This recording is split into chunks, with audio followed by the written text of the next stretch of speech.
Hi friends, ഞാൻ ഇന്നൊരു vegetable കുറുമയാണ് ഉണ്ടാക്കാൻ പോകുന്നത്. അപ്പോൾ അതിനാവശ്യമായിട്ടുള്ള സാധനങ്ങൾ എന്തൊക്കെയാണെന്ന് നോക്കാം.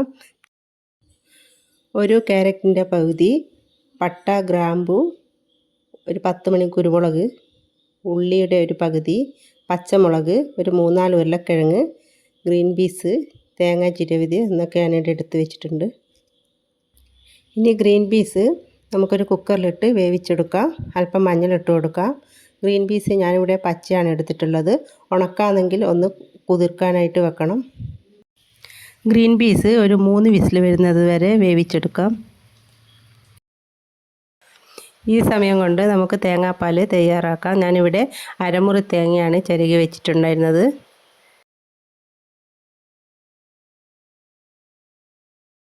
ഗ്രീൻ പീസ് ഇവിടെ നന്നായി വെന്ത് വന്നിട്ടുണ്ട്. ഇനി നമുക്ക് ബാക്കി സാധനങ്ങളൊക്കെ ഇതിലേക്ക് ഇട്ട് കൊടുക്കാം. ഇതിലേക്ക് ഞാൻ വേറെ വെള്ളമൊന്നും ഒഴിച്ചിട്ടില്ല.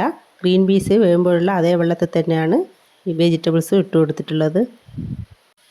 ആവശ്യത്തിന് ഉപ്പ് ചേർത്ത് കൊടുക്കാം. ഒരു 3 വിസിൽ വരുന്നത് വരെ ഇത് നമുക്ക് വേവിച്ചെടുക്കാം. അപ്പോൾ എല്ലാം നന്നായി വെന്ത് വന്നിട്ടുണ്ട്.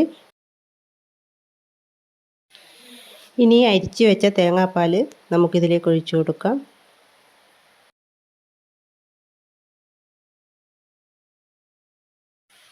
ഇനി ഗ്യാസ് ഓണാക്കാം.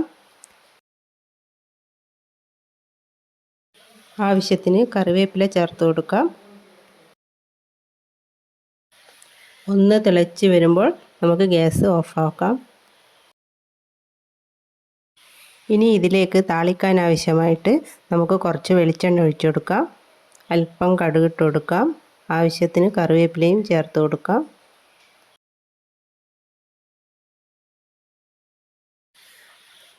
വളരെ എളുപ്പത്തിൽ തയ്യാറാക്കാവുന്ന നമ്മുടെ വെജിറ്റബിൾ കുറുമ ഇവിടെ റെഡി ആയിട്ടുണ്ട്.